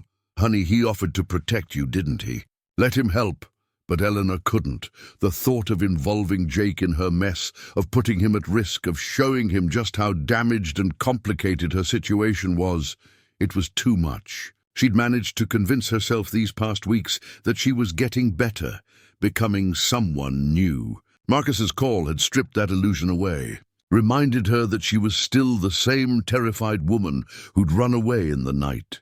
She finished her shift on autopilot, went through the motions while her mind raced with worst-case scenarios. Marcus knew where she was, knew where she worked, and if he knew that much, he probably knew everything. Where she lived, who she'd been spending time with, every detail of her new life.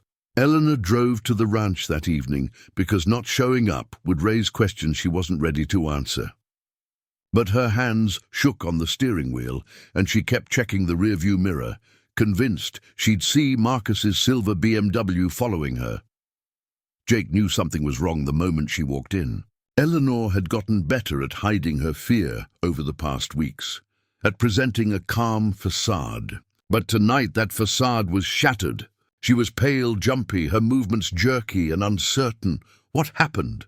Jake asked immediately, struggling to sit up straighter on the couch where he'd been reading. "Nothing. I'm fine." Eleanor's voice was too bright, too false. She busied herself in the kitchen, pulling out containers for dinner with hands that trembled visibly.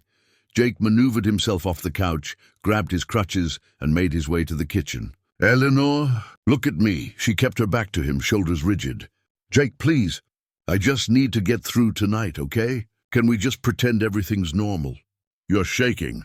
"Something's wrong." Jake moved closer, keeping his voice gentle. "Talk to me, please."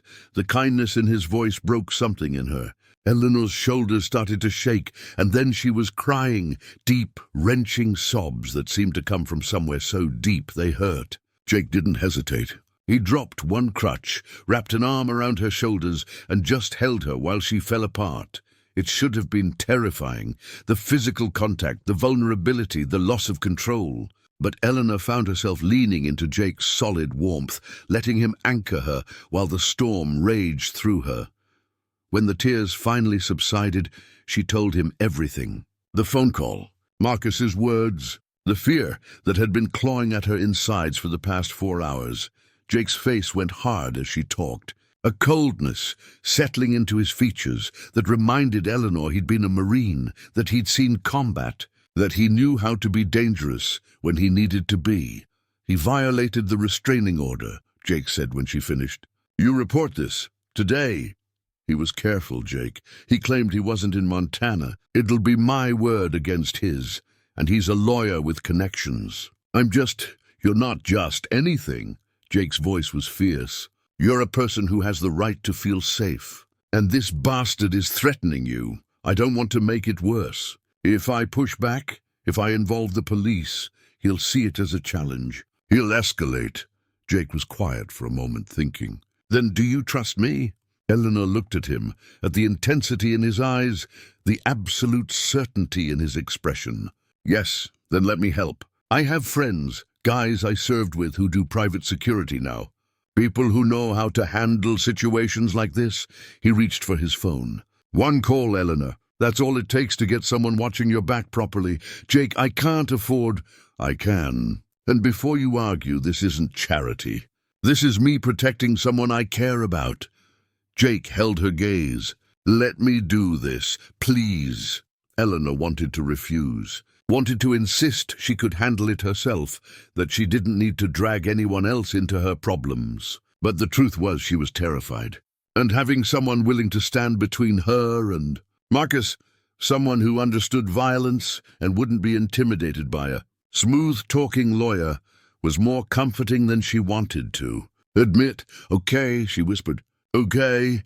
Jake made the call right there, speaking to someone named Rodriguez in the clipped, efficient language of people who'd worked together in high-stress situations. Eleanor listened, amazed at the transformation in Jake, the way he shifted from the quiet, wounded man she'd been helping into someone with authority and command.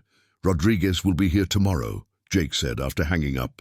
He's based in Billings, does personal security and investigation work. He'll assess the situation, set up some basic security measures, and advise on next steps.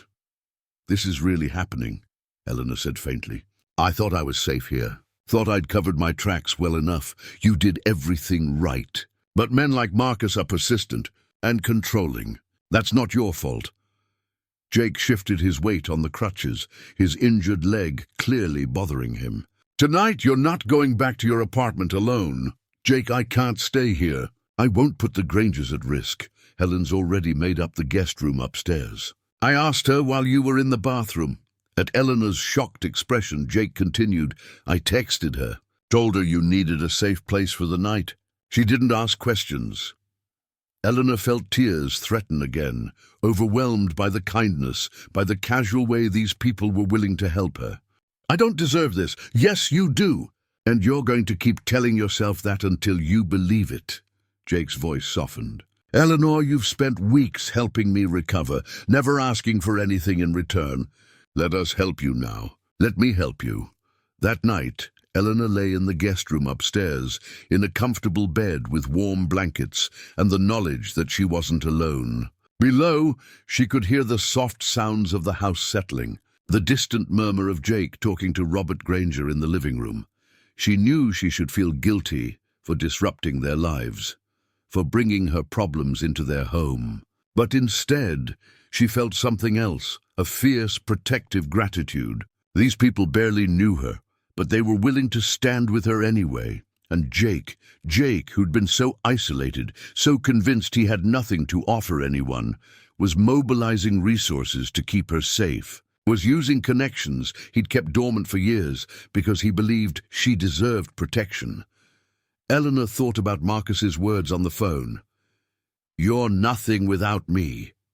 He was wrong. She was discovering that she was someone even without him, someone worth protecting, someone capable of building connections and accepting help, someone who could be broken and still be valuable. Marcus had spent 2 years trying to convince her otherwise, trying to make her small and dependent and afraid. And yes, she was afraid. Terror was still her constant companion. But she was also something else now. She was fighting back. Not with violence or confrontation, but by refusing to disappear. By building a life. By letting people care about her. By caring about someone else. Downstairs, Jake sat with Granger at the kitchen table, a glass of whiskey untouched in front of him. This is serious, Granger said quietly. This man coming after her? I know. Jake's jaw was tight.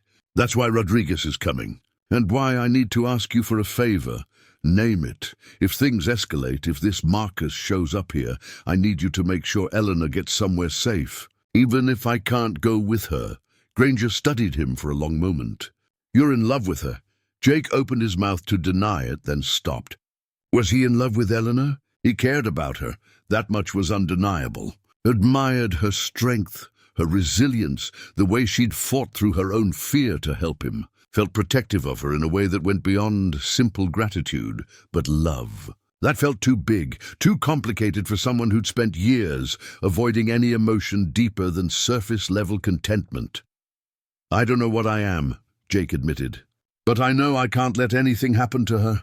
She saved my life. I owe her. This isn't about debt, son. This is about two people who recognize something in each other." Granger took a sip of his whiskey. "I saw it with Helen and me years ago. We were both coming out of bad situations, both carrying damage. We healed each other, not because we had to, but because we chose to." Jake thought about that as he made his way back to his room later, thought about choice and healing and the unexpected ways people could save each other. He thought about Eleanor upstairs, probably lying awake, probably scared, despite being surrounded by people who wanted to help. He wanted to go to her, to sit with her the way she'd sat with him during his nightmares. Wanted to tell her it would be okay, even though he couldn't promise that. Wanted to hold her and let her know she wasn't alone, but he stayed in his room, respecting her space, respecting the boundaries they'd carefully maintained, even as those boundaries had shifted and thinned. Tomorrow, Rodriguez would arrive. Tomorrow, they'd start building a real defense against Marcus Thornton. Tomorrow, they'd figure out the next steps. Tonight, they were both just trying to survive until morning, and maybe that's all anyone could do when the past came calling. Survive one night at a time. Lean on the people who cared, and remember that being afraid didn't mean being defeated. It just meant you were still fighting. Still here. Still choosing to move forward despite everything. Eleanor and Jake, two broken souls learning to stand together when standing alone had become impossible. The storm was coming. But for the first time in a long time, neither of them was facing it alone. Rodriguez arrived at noon the next day, driving a nondescript gray sedan that somehow still looked tactical. He was a compact man in his early 40s, with dark hair going silver at the temples and the kind of quiet confidence that came from knowing exactly what he was capable of. Eleanor watched from the porch as he and Jake greeted each other, the handshake that turned into a brief embrace, the easy camaraderie of men who depended on each other in life or death situations. It was a side of Jake she hadn't seen before, and it reminded her that he'd had a whole life, a whole identity, before the isolation and the wounds. "Ma'am." Rodriguez extended his hand to Eleanor, his grip firm but not aggressive. "Diego Rodriguez, Jake tells me you've got a situation." Eleanor appreciated that he didn't waste time with pleasantries or false reassurances. "My ex-fiancé called yesterday. He's not supposed to contact me. There's a restraining order. But he found me anyway, and I'm worried about what comes next." Over the next 2 hours, Rodriguez interviewed Eleanor with the thoroughness of a professional investigator. He wanted to know everything: Marcus's full name, his address and employer in Denver, the history of abuse, the circumstances of her leaving, the exact wording of the phone call. He took notes on a tablet, asked follow-up questions, and never once made Eleanor feel judged or doubted. Jake sat nearby, his presence a silent support. Eleanor found herself drawing strength from him, from the way he nodded encouragingly when she struggled with difficult details, from the anger that flashed in his eyes when she described the worst incidents. "Okay," Rodriguez said finally, setting down his tablet. "Here's what I'm seeing. Marcus Thornton is a classic abuser, intelligent, manipulative, obsessed with control. The fact that he tracked you down despite your precautions tells me he's invested significant resources in finding you. The phone call was a power play, reminding you that he can reach you. So what do I do?" Eleanor's voice was small. "Several things. First, we document everything. I'll file a report with the local sheriff about the restraining order violation. Even if nothing comes of it immediately, we're creating a paper trail. Second, we set up some basic security measures: cameras at your apartment and workplace, a panic button app on your phone that alerts me and local law enforcement. Third, I run a full background check on Thornton, see if there are other victims, other incidents that might give us leverage." "How much is this going to cost?" Eleanor asked, dreading the answer. Rodriguez glanced at Jake, who gave a slight nod. Already taken care of. Jake's covering it. Jake, no. I can't let you. Yes, you can. Jake's tone left no room for argument. Rodriguez, continue. Fourth, Rodriguez went on, you change your routines. Vary your schedule. Take different routes to work. Don't go anywhere alone if you can help it. If Thornton does show up, and I think there's a good chance he will, given his pattern, I want him to find a hard target, not an easy one. Eleanor felt the weight of it settling on her shoulders, the constant vigilance, the loss of what little freedom she'd managed to carve out. But she also felt something else, relief. Someone was taking her seriously. Someone had a plan. There's one more thing, Rodriguez said, his expression grave. I need you to understand that men like Thornton don't respond to normal deterrence. Restraining orders, police reports, even direct confrontation. These often escalate the situation rather than resolve it. He views you as his property, and he'll do whatever it takes to reclaim that property. So what you're saying is, I'm never going to be safe. Eleanor's voice cracked. No. What I'm saying is that safety isn't passive. It's something you have to actively maintain, sometimes for a long time. But you're not doing it alone. Rodriguez looked between Eleanor and Jake. You've got resources now. Use them. The rest of the day was spent implementing Rodriguez's plan. He installed discrete cameras at Eleanor's apartment, ones that would alert to motion and record to a cloud server. He set up the panic button app, programmed with Rodriguez's number, Jake's number, and the local sheriff's department. He walked through self-defense basics, showing Eleanor simple techniques for breaking grabs and creating distance. Through it all, Jake watched and learned, absorbing everything Rodriguez taught despite his limited mobility. Eleanor could see the frustration in his face, the desire to do more, to be more physically capable of protecting her. But he never voiced it, just focused on what he could control. That evening, after Rodriguez had left for his hotel in town, Eleanor and Jake sat on the porch watching the sun set over the mountains. The air had turned crisp, carrying the scent of pine and the promise of an early winter. I feel like I'm bringing chaos into your life, Eleanor said quietly. You were healing, getting better, and now you're dealing with my mess. Jake was silent for a moment, his crutches leaning against the porch railing. You know what Rodriguez said to me when you went to get coffee earlier? Eleanor shook her head. He said, that woman brought you back from the dead, Morrison. Literally and figuratively. Don't waste it. Jake turned to look at her. He's right. Before you found me in that storm, I was just existing, going through motions, waiting for nothing. And now I'm fighting for something. For someone. Jake's voice was rough with emotion. You didn't bring chaos into my life, Eleanor. You brought purpose. And yeah, it's scary and complicated, but it's also the most alive I've felt in 5 years. Eleanor felt tears burn behind her eyes. I don't know how to do this. How to let people help me. How to believe I deserve it. You think I know how. I spent 5 years pushing everyone away, convinced I was too broken to be around. Jake reached out slowly, giving her time to pull away, and took her hand. We're figuring it out together. That's all we can do.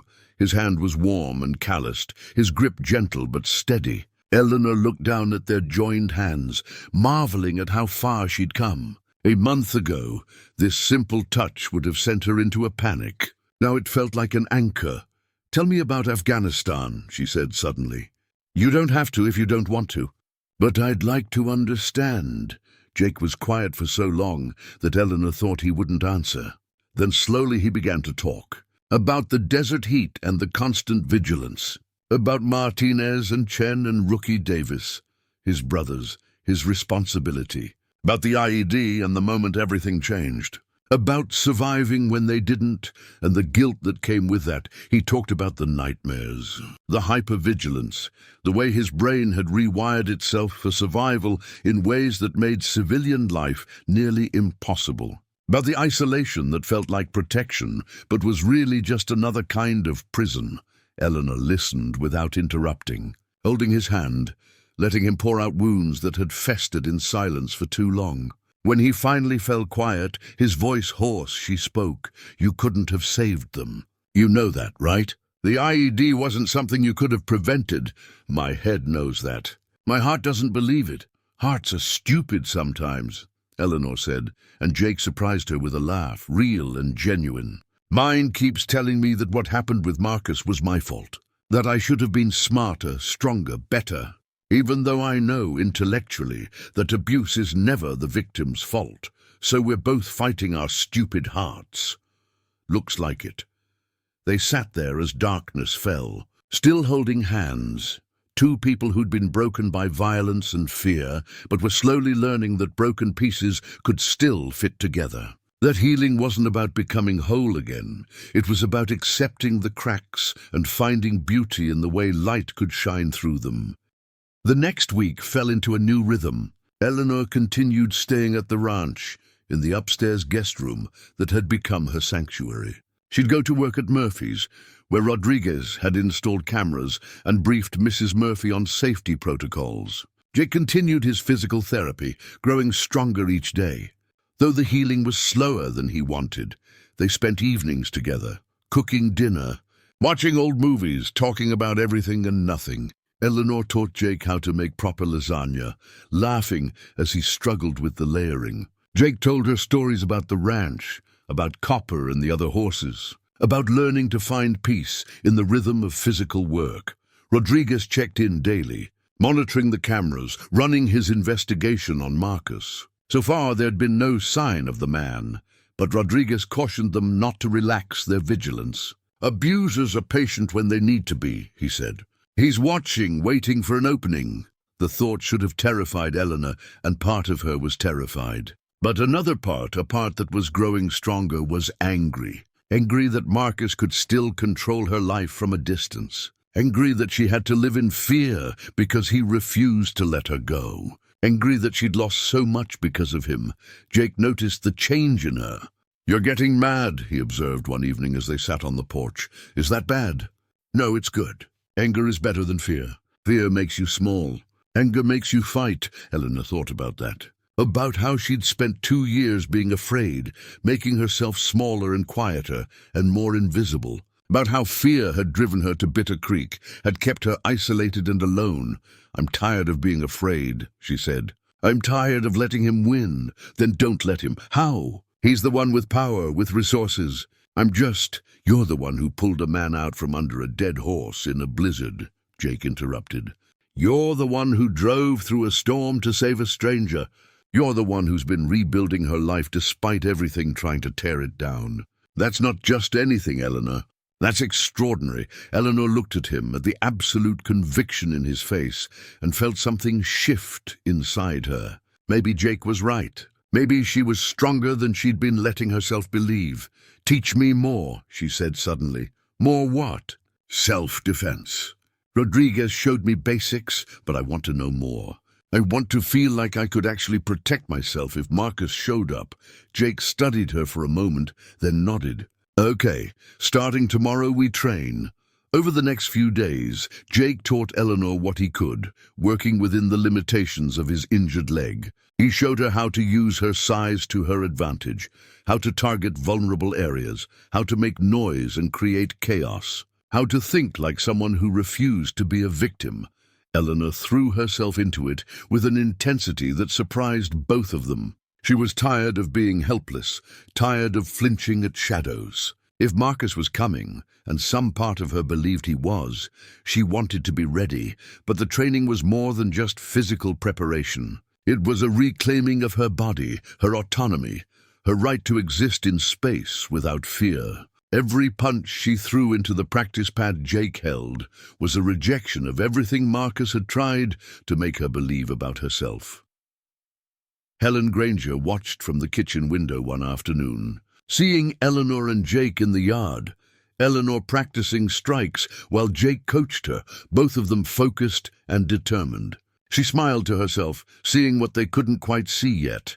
They were healing each other, not by fixing each other's wounds, but by standing together while those wounds slowly closed, by refusing to let trauma have the final word. That night, Eleanor lay in bed thinking about the woman she'd been when she arrived in Bitter Creek, broken, terrified, convinced she was nothing.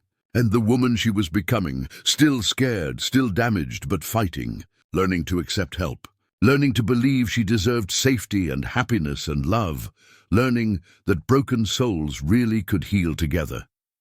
Downstairs, Jake sat in his room, his leg propped up, thinking similar thoughts. About the man he'd been, isolated, convinced he had nothing to offer, just surviving each day.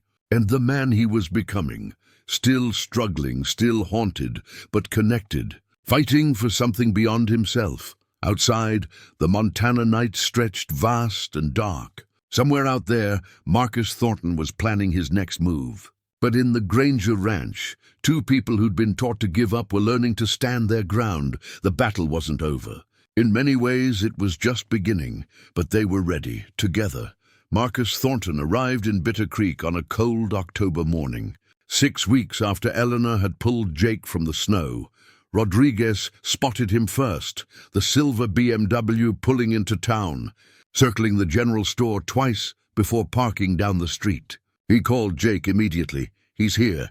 Eleanor was at the ranch when she got the news. Her hands went cold, her breath shortened, but she didn't fall apart. Instead, she looked at Jake, at Rodriguez who'd rushed over, at the Grangers who stood in the doorway ready to help, and she made a decision. "I'm not running," she said quietly. "Not anymore." "You don't have to face him," Jake said immediately. "We can handle this." "No, I need to do this. But I need you there with me." They drove to town together, Eleanor, Jake on his crutches, and Rodriguez following in his sedan. The plan was simple, a public confrontation in front of witnesses, making it clear that Eleanor had support, that she wasn't alone, that Marcus's power over her was gone. Marcus was standing outside Murphy's when they arrived, looking exactly as Eleanor remembered, perfectly tailored suit, expensive watch, handsome face arranged in an expression of concerned devotion. He could have been a man looking for his lost love if you didn't know the monster beneath the polished surface. "Eleanor." His voice was warm, relieved. "Thank God, I've been so worried about you." Eleanor stepped forward, Jake at her side, Rodriguez hanging back but visible. "You need to leave, Marcus, now." "I'm not here to cause trouble. I just want to talk." Marcus's eyes flickered to Jake, dismissing him with a glance. "Privately." "No. Anything you have to say, you can say in front of witnesses." Marcus's expression hardened slightly, the mask slipping. "I see you found yourself a protector. Very resourceful. But we both know you need more than some crippled cowboy to keep you safe from yourself." Jake moved forward, but Eleanor put a hand on his arm, stopping him. This was her fight. "You're wrong," Eleanor said, her voice steady despite the fear coursing through her. "I don't need protection from myself. I needed protection from you. And I found it, not just in Jake, but in this whole town. In people who actually care about me, not about controlling me. I love you, Eleanor. Everything I did was because I love you.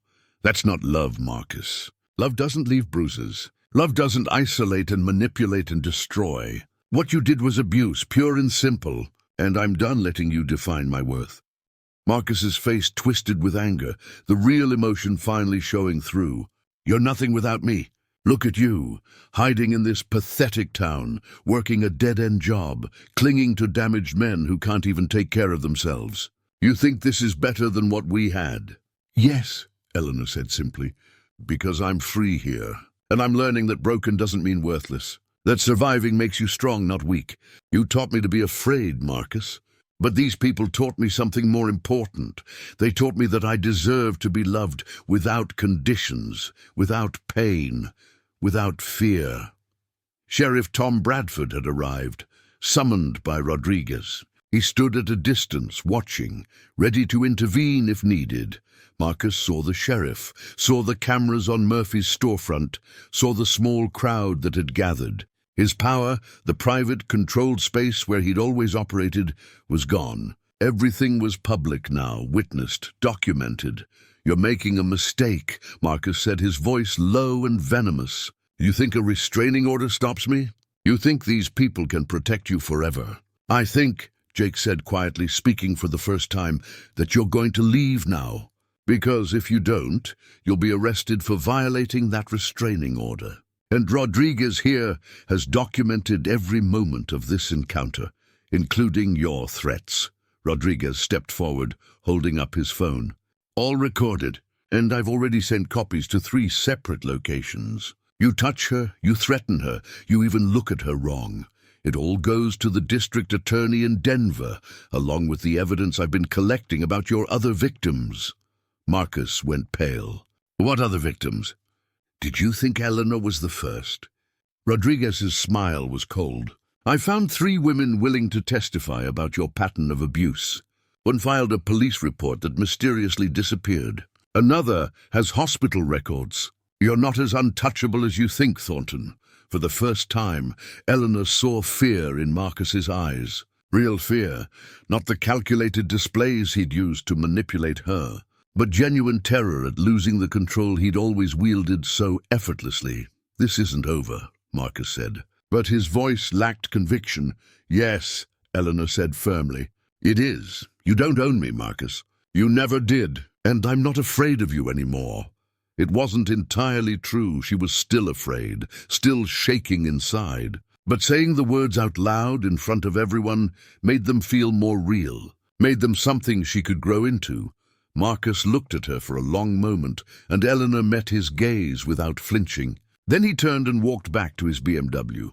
They all watched as he drove away, out of town, back toward whatever life he'd built on the foundation of other people's pain. Eleanor's legs gave out. Jake caught her, held her up while she shook with the aftermath of adrenaline and relief and lingering fear. You did it, Jake whispered into her hair. You stood up to him. We did it, Eleanor corrected. I couldn't have done it alone.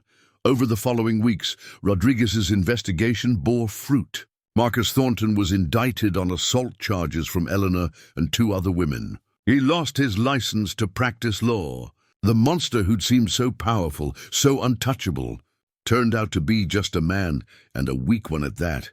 When his carefully constructed facade finally crumbled, Eleanor moved back into her apartment, but she wasn't alone anymore. Jake was off crutches now, though he still limped when tired. He'd started talking about the future, about maybe taking on more responsibility at the ranch, about the cabin he wanted to renovate, about teaching Eleanor to ride once spring came, 3 months after Marcus's confrontation on a crisp December evening. Jake and Eleanor sat on the porch of his cabin, finally accessible again, watching snow fall over the mountains. I've been thinking, Jake said carefully, about that phrase my grandfather used, broken souls healed together, yeah? I don't think we're broken anymore. Or at least, not just broken. Jake took her hand, lacing their fingers together, a gesture that had become natural, easy, right. I think we're healing. And I think maybe that's better than never being broken at all, because we understand things that whole people never could. Eleanor leaned her head against his shoulder, feeling the solid warmth of him, the steady rhythm of his breathing. We understand that surviving is worth celebrating, that asking for help is brave, that love shouldn't hurt, that broken souls really can heal together. Jake finished softly. They sat in comfortable silence as the snow fell. 2 people who'd nearly been destroyed by their pasts, but had chosen instead to build a future. Not a perfect future. They both still had nightmares, still had hard days, still carried scars that would never fully fade. But they had each other, and they had hope, and they had the hard-won knowledge that broken souls, when they found each other, could create something beautiful from the fragments. Eleanor thought about the woman she'd been, convinced she was nothing, afraid of everything, certain she'd never be whole again. And she looked at who she'd become, still scared sometimes, still healing, but stronger than she'd ever imagined possible.